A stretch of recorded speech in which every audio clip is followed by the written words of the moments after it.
Vamos aqui a temática, né, do vídeo, que é especificamente sobre o Orbán e a Hungria. Aqui, né, existe uma lista de países que não entraram de sola nas sanções aí à Rússia.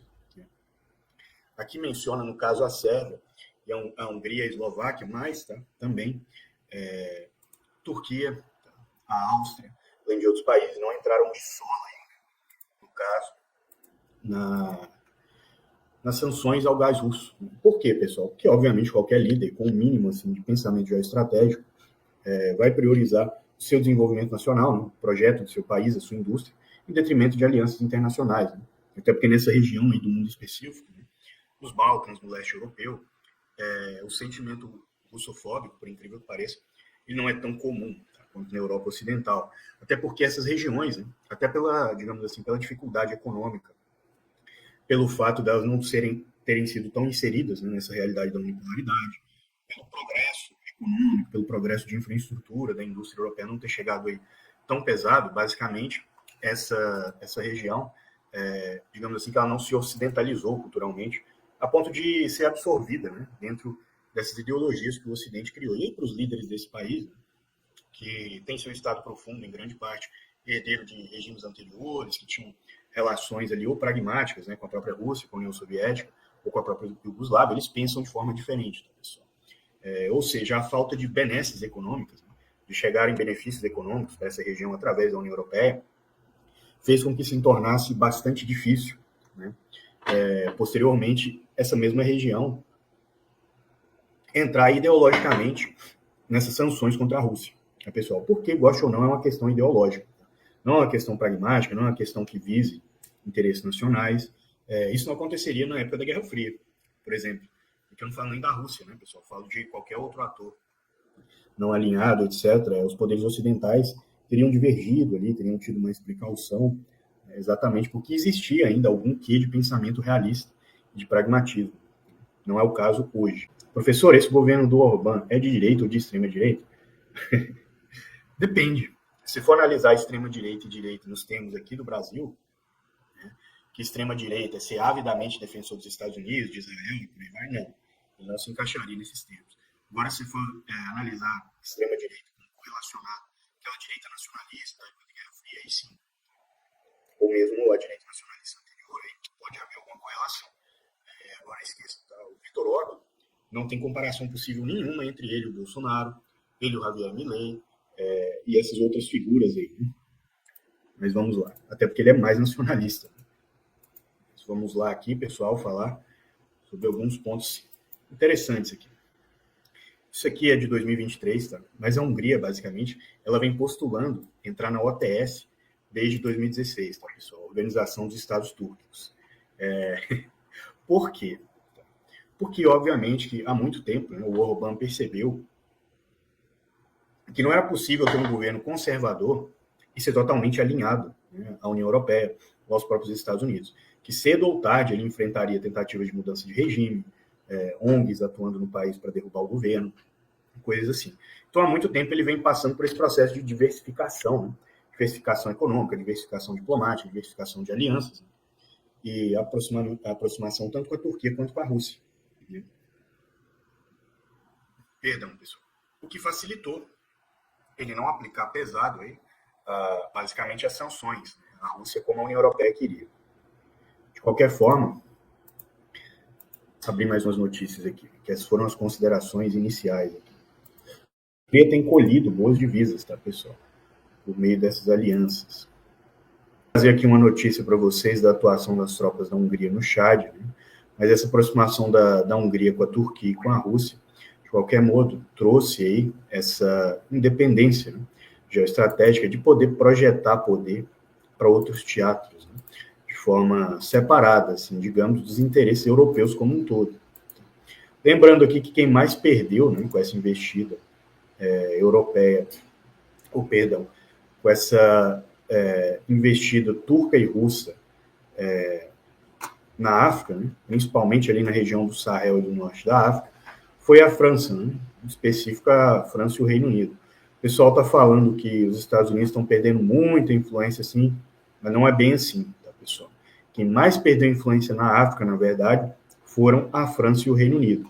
Tanto é que a pacificação, ela vem, né, pacificação dessa região, ela vem ali através de acordos da Turquia e da Rússia, mais na Líbia, por exemplo, quem está mediando esses acordos é o Centro-Com americano.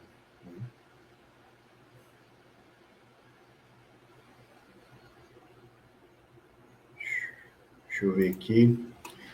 Qual a possibilidade da Turquia crescer e passar a ser o maior rival de Israel na região? A Turquia pode sair da OTAN? Sair da OTAN eu acho difícil. Tá? Enquanto a OTAN existir, a Turquia vai usar ela, nem que seja como, digamos assim, contrapeso para conseguir melhores acordos dos inimigos da OTAN. Né? No caso, Rússia, China e outros inimigos geoestratégicos. Agora, quanto à questão do Levante, sim, tá? Se o Irã hoje deixar de ser o maior antagonista de Israel, basicamente a Turquia vai tomar proeminência e vejo ela ocupando esse espaço aí. Da mesma forma que o próprio Irã fez depois da queda do Saddam Hussein, né, pessoal? Não se pode esquecer que o maior financiador dos grupos palestinos era o próprio Saddam Hussein, né? E ao mesmo tempo que ele financiava esses grupos na Palestina, ele também financiava o Kataib no Líbano, né, junto de Israel. Então, assim, sempre foi esse jogo, né, aí de interesses duplos, triplos, etc. Só que, assim, eu diria que hoje, tá, a Turquia é um ator que tem um poder de projeção geopolítica com o qual Israel não sabe jogar muito bem. Ou pelo menos ela nunca enfrentou um adversário à altura, né? Um adversário assim que tem as potências que a Turquia tem hoje. A Hungria sofreu alguma influência do Império Otomano? Sim, bastante. Inclusive culturalmente, né? Na época que a Hungria era fortemente protestante, pouco se lembra disso, os otomanos financiaram o protestantismo no país e apoiaram o principado protestante. Eu não lembro qual era o nome específico, mas o protestantismo na Hungria foi apoiado pelo Império Otomano e ele governou durante bastante tempo. E mesmo assim, tá, sempre houveram laços econômicos aí que criaram um intercâmbio cultural. Além disso, existe uma teoria que eu não sei se é verdade, né, que os povos hunos eram uma espécie de povos ali com influência mongol, né, e isso também estreita aí as relações históricas, seja entre a Hungria e o Império Otomano, ou entre a Hungria e a Turquia hoje. Boa noite, Vitor. Ali, aquela visita do Netanyahu em Budapeste não contribuiu para o Orbán ser ainda mais ostracizado pelos seus adversários, sendo que nem o seu aliado Putin quer sair na foto com o Bibi? Creio que não. Assim, não podemos tentar universalizar aqui e imaginar que toda a população do mundo, né, de todos os países, tem a solidariedade com a causa palestina que nós temos, que não é o caso.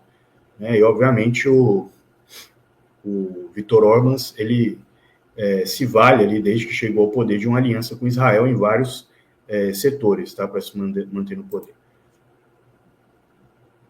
Ali, houve nos anos 90 e 2000 os judeus e eu ser amigo de Israel, ser a fábrica piloto. A China passou os Estados Unidos. Boa noite, Rosemary. O fato de o primeiro-ministro da Inglaterra, o Starmer, ser namorado de um oligarca indiano, ajuda na diplomacia da Inglaterra com a Índia? Ajuda, sim, né? E tanto a Índia quanto o Paquistão, eles usam sua diáspora nos países europeus para projetar poder, né? E costurar acordos. Boa noite, Carlos. Esse atentado na Índia deve ser coisa dos anglo-sionistas. Exemplo dos Sikhs que fugiram para o Canadá. Não, isso aí é disputa antiga, tá? A Índia financia separatismo no Baloquistão, está desde 2020 tentando, inclusive, unir os grupos no Baloquistão, unificar. E, por sua vez, o Paquistão financia grupos islâmicos insurgentes dentro da Índia. É o mesmo jogo de sombras de sempre. Aí aqui, né, a China e a Hungria, elas elevaram a sua relação para parceria estratégica há algum tempo, tá, pessoal? Inclusive, frise-se, tá? A primeira fábrica da BYD na Europa vai ser na Hungria. O que mostra que o Viktor Orbán está mais preocupado, né, em gerar emprego, gerar renda para a sua população, né, reavivar o seu parque industrial, do que com esses compromissos ideológicos da União Europeia. E não é só ele, tá? É ele, é a Sérvia, outros países em menor medida, né?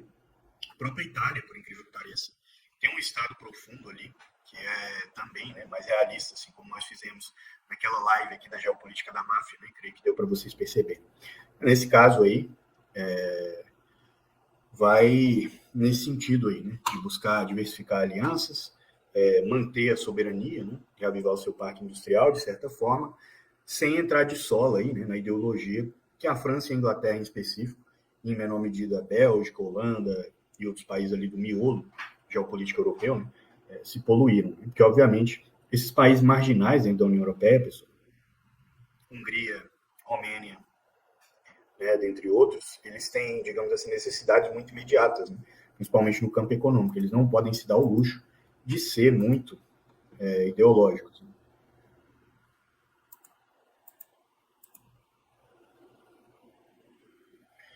E aqui, né,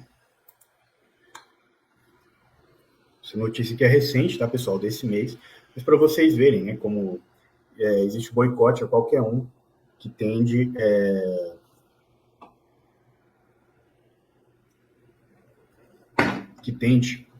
ter uma doutrina nacional mais soberanista.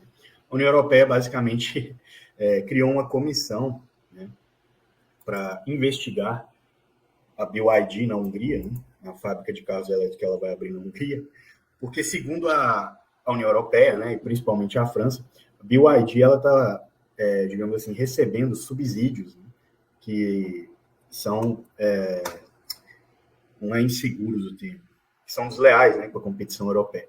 O que é um interessante aqui, né, pessoal, é que a União Europeia basicamente subsidia tudo. Né? Para quem conhece o setor agrícola ali da França, né, principalmente do sul da França, ele é fortemente subsidiado, tá, pela própria União Europeia. A mesma coisa a indústria do Reino Unido, até pouco tempo atrás, que agora está morrendo. Né? Agora praticamente não existe mais, principalmente a indústria pesada, né, ali de aço, até de armamento em certos momentos, é aquela velha estratégia, né, que a União Europeia usa. Liberalismo para você, basicamente protecionismo para mim. E aí, essa, obviamente, é só uma forma de tentar fazer pressão na Hungria para fazer ela aderir, né, às sanções aí com mais peso. Professor, com relação ao Jorge Soros, as teorias que afirmam que ele está por trás de revoluções coloridas ao redor do mundo é verdadeira? Sim e não, né? Ele é um dos grandes financiadores das ONGs aí que fazem essas revoluções coloridas, mas ele não é o único. Né? O que eu acho interessante é que o Soros aí virou uma espécie de bicho-papão, né? Quando na verdade não é só ele. Ele é até uma figura pequena, se você analisar, em comparação a outros blocos, né? Outras pessoas. Tem alguma chance da Hungria sair da União Europeia? Não. Mesmo que eu falei para a Turquia em relação à OTAN, se aplica aqui a Hungria em relação à União Europeia. A Hungria vai ficar bebendo do melhor de dois mundos até ela ter que escolher um lado. E eu não vejo ela tendo que escolher esse lado tão cedo. Boa noite, Ali. A China realmente está ganhando comendo pelas beiradas. Você acha que essa paciência estratégica chinesa vai continuar por muitos anos? Sim. Com certeza vai continuar por muitos anos e décadas ainda, porque a China está ganhando. Né? A estratégia dela está dando certo. É isso aqui, tá, pessoal? É uma aliança militar, né, entre muitas aspas, que a Hungria e a Sérvia firmaram. Né? e ela vem em resposta a uma outra aliança que foi firmada entre o Kosovo, a Albânia e a Croácia. Obviamente que os Balcãs são uma região completamente complicada, né, pessoal? Mas, assim, a Hungria tem boas relações com a Turquia e com a Rússia, só que ela tem seus próprios interesses. E a Hungria vai se resguardar. Quando leia-se aqui Kosovo, participando de uma aliança de defesa com a Albânia e com a Croácia, leia-se Turquia, tá? Porque o Kosovo, né, ele é uma nação que não foi constituída até hoje, né, ali no esteio da Guerra da Bósnia. O Kosovo não tem exército, existem tropas da OTAN no país até hoje, e é basicamente um protetorado turco, né? Turco-italiano, diga-se de passagem. Turquia e Itália, em menor medida a Alemanha, são quem mais protege o Kosovo e projeta poder dentro dele. A Itália, obviamente, que também tem relações profundas com a Croácia, ali, desde a Guerra da Bósnia também, onde a Itália apoiou os croatas, apesar de pouco se lembrar disso. Então, assim, é nesse emaranhado de interesses aí, de atores, que esse jogo nos Balcãs é jogado. Esse complexo jogo nos Balcãs aí. De ontem essa notícia, a Hungria e a Sérvia anunciaram, né, mais um estreitamento de relações bilaterais. Né? Eu vejo isso aqui como uma forma de resguardar, pessoal, tanto a Turquia, novamente estou com a Turquia na cabeça, tanto a Hungria quanto a própria Sérvia. Já houveram tentativas de mudança de regime inúmeras, tá, na Hungria, não deram certo, obviamente, porque o Viktor Orbán ele se fortaleceu ali com diversas reformas, né? Hoje ele tem o Estado profundo húngaro na sua mão e o judiciário na sua mão. E o Vučić está tentando fazer a mesma coisa ali dentro das suas limitações. Mas isso aqui é o que eu venho falando, né? Nessa guerra de titãs, aí, nessa guerra de gigantes entre Estados Unidos e China, em menor medida Rússia e União Europeia, né? A tendência, esses atores médios e pequenos, estreitarem laços regionais, né, para se protegerem. Porque, obviamente, dentro de qualquer cálculo geoestratégico, pessoal, seja a Hungria, seja a Sérvia, seja o Brasil, seja quem for, vai perceber mais cedo ou mais tarde que, olha, uma forma que eu tenho de me resguardar é aprofundar laços econômicos aqui com meus vizinhos, né, com meus parceiros, e criar algum tipo de tanto interdependência econômica quanto autonomia. E é isso que nós estamos vendo. Seja aí nessa relação entre Hungria e Sérvia, né, seja na relação entre Croácia, Albânia e Kosovo, já mencionado aqui, seja na relação dos países da ASEAN, que também estreitaram relações recentemente, com a Indonésia e o Vietnã aí ganhando mais proeminência. Vou falar aqui das relações da Hungria agora com os países da Ásia Central, né, que também é de extrema importância. Esse aqui é um jornal húngaro, tá, pessoal? E, basicamente, Viktor Orbán sinalizou, né, que a Ásia Central é a região do mundo hoje que se desenvolve mais rápido, e de fato né? Trouxe isso aqui em específico nas lives que eu falei da Ásia Central. E aqui, né, a Hungria tem estreitado relações com a potência da Ásia Central, tá, pessoal? O Cazaquistão, em específico. O Cazaquistão tem o melhor exército da Ásia Central, né, falando em aspectos de defesa, e é a segunda potência econômica. Né? O Uzbequistão ele tem uma economia mais robusta do que o Cazaquistão. Mas ainda assim, né, Viktor Orbán mira o Cazaquistão aí, pelo que eu falei aqui, né, pessoal? Porque ele quer maior independência econômica, maior margem de manobra geopolítica, que os planos dele para a Hungria, né, são exatamente soberanistas, né, não de amarrar o país à União Europeia. E não é só o Viktor Orbán, tá, que está entrando no Cazaquistão aí pesado e estreitando laços. A Itália também tem aprofundado bastante seus laços com o Cazaquistão aí por baixo dos panos. Como eu trouxe aqui a notícia há algum tempo. Isso aqui é outro artigo, né, sobre as parcerias do Viktor Orbán na Ásia Central, só que esse aqui fala em específico, pessoal, do Uzbequistão. Ou seja, não só o Cazaquistão, o Uzbequistão também, o Viktor Orbán, só que mais com o Cazaquistão do que com o Uzbequistão, tá, pessoal? Até porque no Uzbequistão ali é mais difícil, porque a União Europeia e os Estados Unidos têm mais relações com o Uzbequistão, enquanto o Cazaquistão é mais próximo da Rússia e da Turquia. Tanto que é bem comum, né, em geopolítica, alguns analistas falarem que o Uzbequistão é a barriga mole da Rússia, né, contra dessas questões. Aqui agora vamos falar um pouco sobre a defesa húngara. Tá projetando o poder na ex-república, exatamente, né? Porque é uma área de influência natural, o Valdeno. Geopolítica chama geopolítica exatamente porque existem as limitações da geografia, né?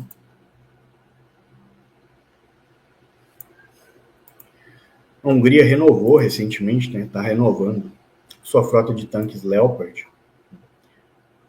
O MBT da Hungria, pessoal, é o Leopard, alemão, tá? Existem pessoas que não gostam, mas eu acho que é um dos melhores tanques atualmente, se não for o melhor.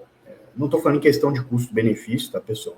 Mas em aspecto cru, tecnológico, manobrabilidade, operacionalidade, etc. É um excelente tanque. Tá? Só que, obviamente, que ele é caro. Só que sendo a Hungria parte da União Europeia, ela tem algumas facilitações aí para aquisição dele. Além de também os laços da OTAN. De qualquer forma, a Hungria também está se modernizando e aumentando a sua frota de tanques, né? Apesar de, obviamente, suas limitações. Ela comprou também aqui obuseiros, 2.000 obuseiros alemães. E aí, interessante, né? Que a Hungria, lendo muito bem o momento da Alemanha, ela estreita os seus laços com a Alemanha para aproveitar, né? E conseguir acordos melhores com a Alemanha. E existem fábricas hoje da empresa do Leopard aí na Hungria, tá, pessoal? Mas vamos lá aqui, agora outra notícia.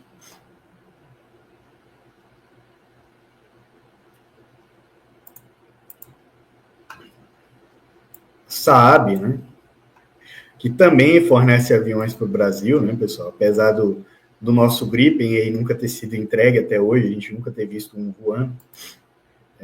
Basicamente, ela abre também fábricas na Hungria, né? E a Hungria aumentou a frota para 18 caças, né?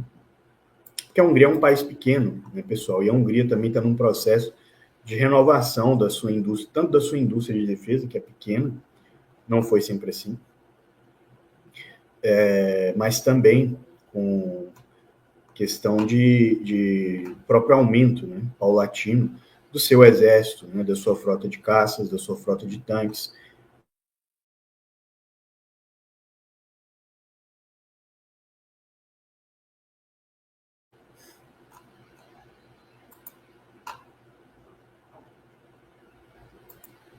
No livro Nós, o Povo, é mostrado o Orbán como um cara totalmente pró-liberal e anticomunista. Imagina essa galera vendo o Orbán de hoje. Eu não sei, não conheço muito o teor desse livro, Valdemar, mas assim, minha opinião, né, pessoas ideologizadas demais, por um lado ou para o outro, né? Pelo menos eu tento analisar as coisas mais de forma técnica e fria, dentro das minhas limitações, tá, que eu não acerto tudo também, elas acabam vendo mal a realidade, né? As pessoas são ideologizadas demais assim, Valdemar.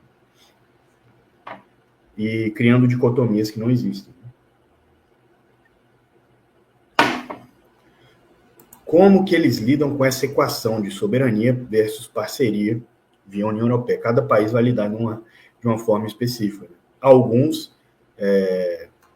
obviamente, traçam parcerias ali para se favorecer, mas ao mesmo tempo não se tornam dependentes, né? Jogando esse jogo em uma área cinzenta, como é o caso da própria Hungria, como foi o caso da Itália na época do Berlusconi, né? Antes da Operação Mãos Limpas e de outras coisas. E outros têm uma, digamos assim, uma ideologia de submissão total, né? Inúmeros fatores, é o caso da Alemanha. Boa noite, Ronaldo, seja muito bem-vindo. E vamos aqui, aí agora aqui a cereja do bolo, né, pessoal? Quando as tropas francesas foram expulsas do Chad, todo mundo, basicamente, na verdade, o que eu estou querendo dizer é que ninguém se atentou a isso aqui. As tropas franceses foram expulsas do Chad, a base de Abéché foi ocupada pela Turquia, mas o senhor Viktor Orbán, ele aproveitou a situação para projetar poder, né? Claro que dentro das suas limitações, ali no Chad, né? E aumentar suas relações com a África. Esse jogo é interessante, né, pessoal? Porque eu não canso de bater nessa tecla. esse jogo de Turquia, Rússia e Hungria, né, na África, na Ásia Central, ele lembra muito o grande jogo ali do século XVIII e XIX, né, entre o Império Otomano, o Império Russo e o Império Austro-Húngaro. E parece que a Hungria aí, tendo essa herança histórica, ela está jogando o jogo dentro da mesma forma, que claro, dentro das suas limitações. Essa live chegar ao fim, peço que vocês deixem um comentário com sugestões de temas, o que acharam dessa live, se gostaram, se não gostaram. Até a próxima, novamente, espero que tenham gostado.